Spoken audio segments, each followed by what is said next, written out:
Okay, here's a quick recap. A guy puts a YouTube video out about a lost song that's only in his head. He remembers all the words, but he can't find it on the internet. It blows up his tiny little channel when thousands of people respond trying to find the song. Eventually, he finds the 45 RPM record and puts out another update video where he reveals the song, The Electric Hand Band, Everything's Gonna Be All Right, to the world. There, now you're all caught up. Hey friends, I've got an exciting video for you today. I found out why this band, the Electric Hand Band, was so hard to find. Turns out this one record, Everything's Gonna Be All Right, Electric Blues, was a one-off. It was the only record ever done by the Electric Hand Band. The kicker, the band had been together for years. This could have been the record that ended this band's career. We got a mic drop moment coming up. Boom! Mic drop. Okay, let's get into it. Let's go down the rabbit hole. That was my rabbit. I, of course, started where everybody else started, right with the record itself. And it was produced by Eddie Hinton and Paul Ballenger. So I look up Eddie Hinton and Paul Ballenger, and Eddie Hinton is super easy to find. He was from the Muscle Shoals music district, and he was an entertainer, guitar player, singer, blues singer that was on the verge of fame, really. Paul was a little harder to find. I did find a song that he cut. I think it was him. I'm not exactly sure still. So I found out there was a documentary about Eddie Hinton, and I tried to find it. It's called Dangerous Highway, and it's about Eddie Hinton's life, and I couldn't find the whole thing. I did find a couple of little clips from it, but if any of you can find it, let me know in the comments. Well, I haven't sold that many records, so I haven't made too big. I guess I like to be thought of as a recording artist, and a writer. So it was interesting to find out about Eddie Hinton and the fact that he did have some success, but he's credited as the producer on the 45. He and Paul Ballenger. There's no evidence that he was actually in the Electric Hand Band. For those of you keeping up with the story, a lot of you probably already know that the original name for the Electric Hand Band was the Bleus. Now, I first heard about this when researching the Bleus. A lot of you told me, oh, you got to check out the Bleus. That was the original. But I didn't know where you got the information. I did notice that the Bleus were also produced by Paul Ballenger and Eddie Hinton. Then I came across a video on Top Shelf Tom's YouTube page featuring the song Wonder Where the Mellow Went. And what a great song it is. And such a catchy tune. You guys got to listen to it. But in the description was a lengthy article about the origin of the Electric Hand Band. I'm going to read that to you right now. And what it said in the description blew me away. Okay, so he says the Bleus were a group from Gadsden, Alabama. Group members included Terry Lumpkin, Larry Sylvie, Paul Smith, Terry Moore, Cliff Blackwood, and Dana LaCanto. After winning several local Battle of the Band competitions, including one against a group called Hourglass, soon to be more famous as the Allman Brothers Band, the group signed with a booking agency and cut their first single on a local label. Well, soon after, they found themselves signed to the Amy Mela Bell family of record labels. A trio of releases on Amy and Bell followed. This song was the B-side of the first of them. After a lack of frustration with their record company. A lack of frustration?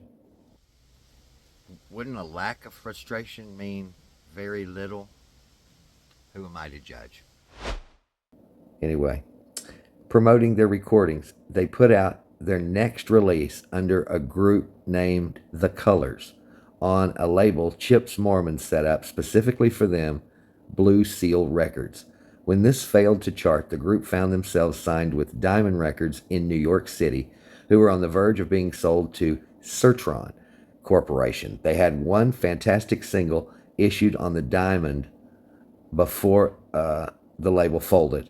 After the single was released, Blackwood left the group to enlist in the U.S. Marines. His replacement was former Soul Machine drummer Bobby Sproul. Okay, remember that name, Bobby Sproul. Paul Smith, Terry Moore also decided to leave the group around this time. Dana LaCanto switched instruments, going from keyboard to guitar, while the group brought in Philip Howe as their new bass player.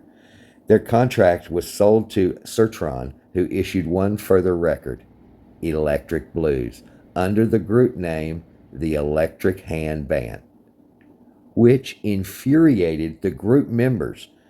The band split up in 1971 but reunited briefly in the early 2000s due to some issues regarding some of the group members. Their reunion was sadly short-lived, and one of Alabama's best group remains a thing of the past. Hopefully, they will put any differences aside and continue to perform again. This was courtesy of TopShelfOldies.org. So it seems like this record was the death of this great little band. This is why we never heard of this band, was because of this record. But who am I to take Top Shelf Tom's word for it? I mean, he did sound pretty knowledgeable and he had a lot of information. But this head is harder than that. So I continued to search and found this. A YouTube video of a song called Juliana's Gone, and it was posted by Juliana Spruill. Are you thinking what I'm thinking? Could this be the Juliana that the song is about? I noticed a comment from a user called Smart Not Full that said, "Thanks for uploading this. I was lucky enough to have a small part in this before some of us, not me, became famous." So I clicked the reply. SoulDeep69 comments, "Your contribution with the blues were so good, Paul. This is a beautiful record." Paul? Did they say Paul? So I clicked to see who is Smart Not Full, and it's Paul Ballenger. One of the producers, Paul Ballenger and Eddie Hinton. This is Paul Ballenger's YouTube channel. He only has 4 videos, and 3 of them are the same. But the weird thing is he hasn't posted in 12 years. Back over on Juliana's page, I saw another comment that showed the members of the band's name, and look at this. Smart Not Full comments back, "Correct, Simo Kabi." Best I can come up with, this was a play on Kimosabi. Regardless, he confirmed that this was the band. Well, he confirmed it was the blues band. But was it the Electric Hand Band? My final aha moment came on BFPSA 64's video Electric Blues. In the comments section, Smart Not Full comments, "That's right, 11 years ago, Paul Ballenger typed, 'This is actually the blues band. Eddie Hinton and I produced it for Diamond Records, which was acquired by Sertron. Some marketing genius decided to change their name, and they were never heard from again. Neither was Sertron.'" Boom! Mic drop. So from my limited inspection of Juliana's YouTube channel and Paul's YouTube channel, it looks like both of them have been inactive for a while. The last comment I saw from Paul was about 8 years ago. I don't know the status of either of these two. I did find out that Eddie Hinton passed away in 1995. Well, friends, that's all I've got for you today. Thanks for watching. Put anything you got in the comments. I love to read your comments. I'll catch you clowns on the rebound. We'll see you next time. Peace. Friends, if you want to hear these amazing songs I've talked about in this video, check this playlist out, The Electric Hand Band. I've got all the resources I talked about in this video.